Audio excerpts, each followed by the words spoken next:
పొడుగులకు బుడుగులకు స్వాగతం. పొడుగులు బుడుగులు ఈరోజు మీకు ఒక జానపద కథ చెప్తాను, సరేనా? మరి జాగ్రత్తగా వినాలి. అనగనగా ఒక పేదరాశి పెద్దమ్మ ఉండేది. ఆ పేదరాశి పెద్దమ్మ తెల్లవారుజామునే చక్కగా నిద్రలేచి తన వాకలంతా కూడా చక్కగా ఊడ్చి ఆవు పేడతో కళ్ళాపు జల్లి అందంగా ముగ్గులు పెట్టేదన్నమాట.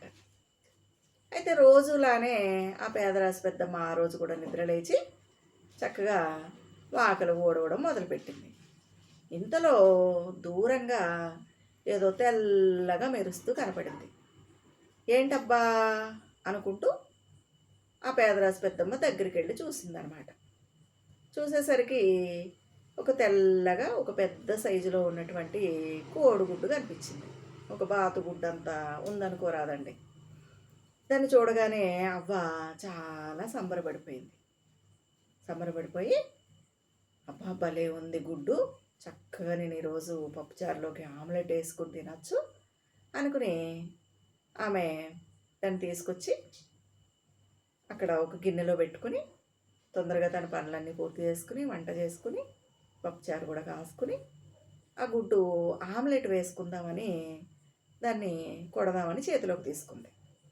ఇంతలో కోడిగుడ్డులోంచి మాటలు వినిపించాయన్నమాట.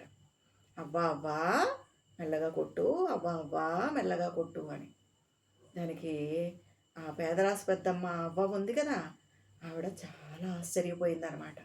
ఏంటి గుడ్డు మాట్లాడుతుంది, ఇందులో ఏముందబ్బా అనుకుని, సరే ఎవరో ఉన్నట్టున్నారు ఇందులో చూద్దాం అని మెల్లగా గుడ్డును కొడుతుందనమాట.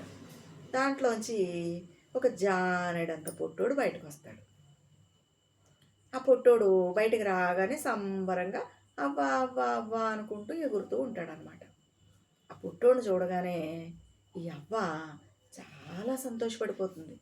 ఎందుకంటే అవ్వ ఒక్కతే ఉందన్నమాట, ఎవ్వరు లేరు.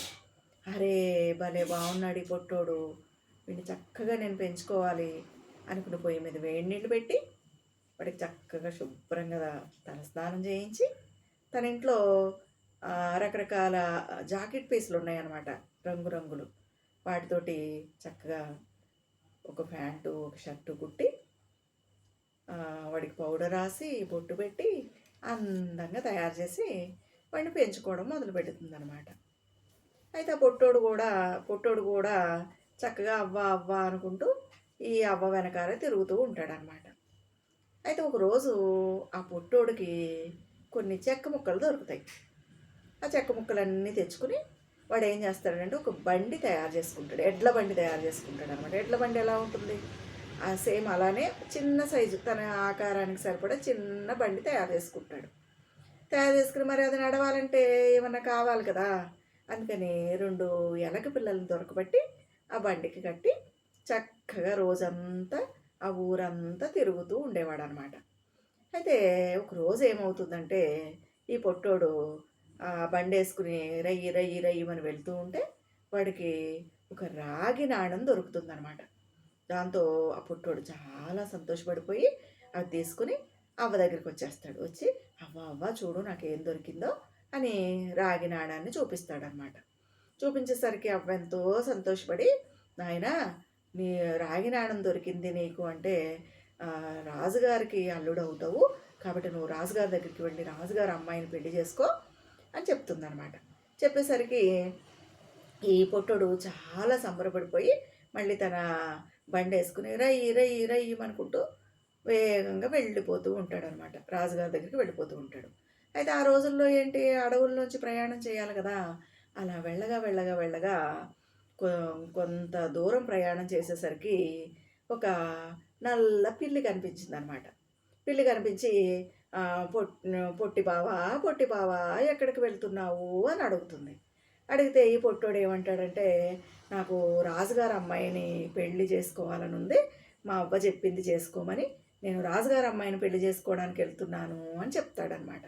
చెప్పేసరికి ఆ పిల్లి ఏమంటుందంటే, అయ్యో పొట్టి బావ నీ పెళ్లి చూడాలనుంది నాకు, నేను కూడా వస్తాను అంటుందన్నమాట. అనేసరికి సరే పదా అని చెప్పి ఆ పిల్లిని తీసుకుని తన కుడి చెవిలో పెట్టుకుని మళ్ళీ రయ్యి రయ్యమని వెళ్తూ ఉంటాడు. అలా వెళ్తూ ఉంటే కొంచెం దూరం వెళ్ళేసరికి ఒక పెద్ద పులి కనిపిస్తుందనమాట. ఆ పులి ఏమంటుందంటే, పొట్టి బావా ఎక్కడికి వెళ్తున్నావు అని అడుగుతుంది. అడిగితే ఈ పొట్టోడు ఏమంటాడంటే, నేను రాజుగారి అమ్మాయిని పెళ్లి చేసుకోవడానికి వెళ్తున్నాను అని చెప్తాడనమాట. చెప్పేసరికి పులి ఏమంటుందంటే, నీ పెళ్లి చూడాలని నాకుంది, నన్ను కూడా తీసుకెళ్ళు అంటుందన్నమాట. అనేసరికి ఆ పొట్టోడు ఏం చేస్తాడంటే ఆ పులిని తన ఎడమ చెవిలో పెట్టుకుంటాడు. పెట్టుకుని మళ్ళీ రయ్యి రయ్యి రయ్యి రయ్యమని వెళ్తూ ఉంటాడు. ఇంకొంచెం దూరం వెళ్ళేసరికి ఒక చెరువు అడుగుతుందన్నమాట. పొట్టోడా పొట్టోడా అని పిలుస్తుంది. పిలిచి ఎక్కడికి వెళ్తున్నావు అని అడుగుతుంది. అడిగితే ఈ పొట్టోడు ఏమంటాడంటే, నేను రాజుగారి అమ్మాయిని పెళ్లి చేసుకోవడానికి వెళ్తున్నాను అని చెప్తాడనమాట. చెప్పేసరికి అబ్బా నీ పెళ్ళికి నేను కూడా వస్తాను అంటుంది చెరువు. అప్పుడు వెంటనే ఆ పొట్టోడు ఏం చేస్తాడంటే, పెద్ద చెరువు అనమాట, పాకాలంత చెరువు అనమాట. ఆ చెరువులో నీళ్ళన్నిటిని కూడా తాగేసి తన పొట్టలో దాచిపెట్టుకుంటాడు. ఇక మళ్ళీ రయ్యి రయ్యి రయ్యమనుకుంటూ వెళ్ళిపోతాడు. వెళ్ళిపోయి రాజుగారి కోట దగ్గరికి వెళ్ళిపోయి లోపలికి వెళ్తాను అని అడుగుతాడు. అక్కడ చాలామంది భటులు ఉంటారు కదా రాజుగారికి కాపలాగా. వాళ్ళు ఏమంటారంటే, నువ్వెందుకు వచ్చావు అని అడుగుతారు. నీకేం పని రాజుగారితో ఎందుకు వచ్చావు అంటే, నేను రాజుగారి అమ్మాయిని పెళ్లి చేసుకోవడానికి వచ్చాను అని చెప్తాడు. చెప్పేసరికి ఆ భటులందరూ కూడా పగలబడి నవ్వుతారనమాట. నవ్వి నువ్వు రాజుగారి అమ్మాయిని పెళ్లి చేసుకుంటావా, నీ మొఖం పోవతలకి, నేను రాజుగారి దగ్గరికి పంపించావు అని చెప్పి బయటికి గెంటేస్తాడు. ఈ పొట్టోడు ఏం చేస్తాడు, మెల్లగా కొంచెం దూరం వెనక్కి వెళ్ళినట్టు వెళ్ళి పరిగెత్తుకుంటూ వచ్చేసి ఆ సైనికుల కాళ్ళ సందుల్లోంచి దూరిపోయి పరిగెత్తుకుంటూ వెళ్ళిపోయి రాజుగారి సభలోనికి వెళ్ళిపోతాడు. వెళ్ళేసరికి రాజుగారు ఏంటి, నిండు సభలో కొలువు తీరున్నారనమాట. అందరితో మాట్లాడుతున్నారు. ఈ పొట్టోడు పరిగెత్తుకుంటూ వెళ్ళేసరికి రాజుగారికి కోపం వస్తుంది. ఎవరు నువ్వు, ఎందుకు వచ్చావు లోపలికి, నా నా పర్మిషన్ నువ్వు అడిగావా, ఎవరిని అడిగొచ్చావు అని కోపంగా అడుగుతాడనమాట. అడిగేసరికి, అయ్యా రాజుగారు, మరి మాది పలానా ఊరండి, మా అవ్వ రాజుగారు అమ్మాయిని పెళ్లి చేసుకో అని చెప్పింది, అందుకే మీ అమ్మాయిని పెళ్లి చేసుకుందామని వచ్చాను అని చెప్తాడనమాట. చెప్పేసరికి రాజుగారికి చాలా కోపం వచ్చేస్తుంది. వచ్చేసి, నువ్వు మా అమ్మాయిని పెళ్లి చేసుకుంటావా, ఉండు ఇప్పుడే నిన్ను శిక్షిస్తాను అని చెప్పి భటుల్ని పిలిచి ఈ పొట్టోడిని తీసుకెళ్ళి కోళ్ళ కొట్టం ఉంటుంది కదా, ఆ కోళ్ళు పెంచేది, దాంట్లో పడేయండి, తెల్లవారేసరికి వీడిని పొడుచుకుని తినేస్తాయి అని చెప్తాడనమాట. చెప్పేసరికి ఈ భటులు ఏం చేస్తారంటే ఆ పొట్టుని తీసుకెళ్ళి కోళ్ళ గొట్టంలో పడేస్తారు. కోళ్ళ కొట్టంలో పడేస్తారు. ఆ కొట్టంలో పడేసేసరికి ఇక ఈ కోళ్ళన్నీ కూడా ఈ పొట్టోడి మీదకి వస్తున్నాయి పొడవడానికి. దాంతో వాడు ఏం చేస్తాడంటే కుడి చెవిలోంచి నల్ల పిల్లి ఉంది కదా, ఆ పిల్లిని తీసి వదిలిపెడతాడు. వదిలిపెట్టేసరికి ఆ పిల్లి ఏం చేస్తుంది, మొత్తం కోళ్ళన్నిటిని కూడా తినేస్తుంది అనమాట. తెల్లవారి ఆ సైనికులు వస్తారు, ఆ భటులు ఉంటారు కదా, వాళ్ళు వస్తారు. వాళ్ళు వచ్చి చూసేసరికి కోళ్ళన్నీ చనిపోయి ఉన్నాయి, ఈ పొట్టోడు మాత్రం బాగానే ఉన్నాడు. గబగబా రాజుగారి దగ్గరికి పరిగెత్తుకెళ్ళి, మహారాజా ఆ పొట్టోడు సామాన్యుడు కాదు, చాలా జాగ్రత్తగా ఉండాలి అని చెప్తాడు. చెప్పేసరికి రాజుగారు ఏమంటారంటే, ఓసి వాడి మనల్ని ఏం చేస్తాడు, ఈసారి వాడిని తీసుకెళ్ళి ఎద్దుల కొట్టం ఉంది కదా, దాంట్లో పడేసేయండి, అవన్నీ కూడా పొడిచి చంపుతాయి అని చెప్తారనమాట. చెప్పేసరికి ఈ భటులు ఏం చేస్తారు, ఆ పొట్టోడిని తీసుకెళ్ళి ఆ పశువుల కొట్టం ఉంది కదా, ఎద్దులు పెంచే కొట్టం, దాంట్లో పడేస్తారు. పడేసేసరికి ఇక ఎద్దులన్నీ కూడా ఈ పొట్టోడిని కుమ్మడానికి దగ్గరికి వస్తున్నాయి. వెంటనే ఆ పొట్టోడు ఏం చేస్తాడంటే ఎడమ చెవిలో ఉన్నటువంటి పులి ఉంది కదా, ఆ పులిని వదిలిపెడతాడు. వదిలిపెట్టేసరికి ఆ పులి ఏం చేస్తుంది, తెల్లవారేసరికి ఆ ఎద్దులన్నిటిని చంపేస్తుంది అనమాట.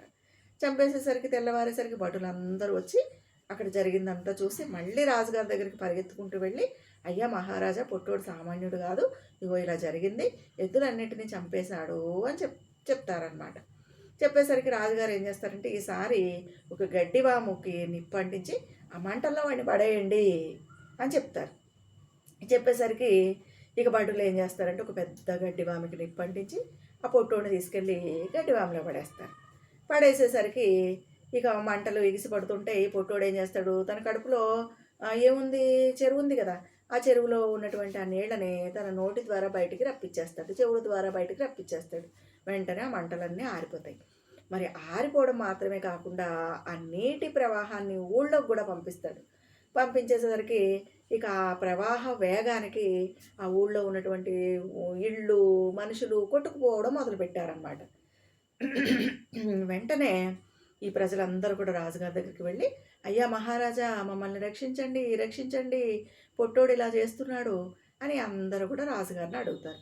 అప్పుడు రాజుగారు వెంటనే గబగబా పొట్టోడు దగ్గరికి పరిగెత్తుకొచ్చి, అయ్యా పొట్టోడా, మీ గురించి తెలియక, మీ శక్తి సామర్థ్యాలు తెలియక మరి నేను మిమ్మల్ని శిక్షించాలనుకున్నాను. దయచేసి రండి, మీరు చాలా గొప్పవారు, మా అమ్మాయినిచ్చి మీకు పెళ్లి చేస్తాను అని చెప్పి ఆ పొట్టోడిని తీసుకెళ్ళి చక్కగా పొట్టోడికి వాళ్ళ అమ్మాయినిచ్చి అంగరంగ వైభవంగా భూదేవి అంత అరుగు, మరి ఆకాశం అంత పందిరేసి పెళ్లి చేసి తన రాజ్యానికి రాజును చేస్తాడనమాట. ఇది కథ. ఇది జానపద కథ అండి. దీంట్లో సైన్స్ వెతకూడదు. అంటే జానడంత పొట్టోడు ఉంటాడా, వాడు పిల్లిని కుడి చెవిలో పెట్టుకుంటాడా, ఎడమ చెవిలో పులి పడుతుందా, పొట్టలో నీళ్లు పడతాయా, దీనికి సైంటిఫిక్ రీజన్ ఏంటి, ఇలాంటివి అడగకూడదండి. ఎందుకంటే జానపద కథలు అంటే జానపదులు అంటే పల్లెటూళ్ళలో ఉండేటటువంటి జానపదులు ఊహల్లోంచి పుట్టినటువంటి కథలు అనమాట. ఇలాంటి కథల్ని పిల్లలకి తప్పనిసరిగా చెప్పాలి. ఎందుకంటే పెద్దవాళ్ళ కంటే చిన్నపిల్లలకి ఊహాశక్తి అనేది ఎక్కువగా ఉంటుంది, ఆలోచన శక్తి ఎక్కువ ఉంటుంది.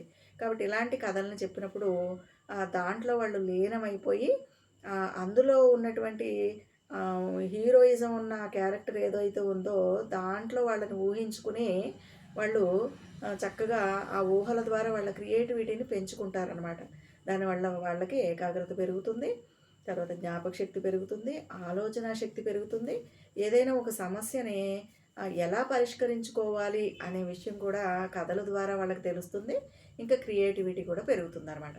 కాబట్టి ఇలాంటి కథల్ని, జానపద కథల్ని తప్పనిసరిగా పిల్లలకి చెప్పాలి. మరి పొడుగులు బుడుగులు ఈ కథ మీకు నచ్చిందా? నచ్చితే కనుక మీరందరూ కూడా ఈ వీడియోకి లైక్ చేయండి, షేర్ చేయండి, సబ్స్క్రైబ్ చేయండి.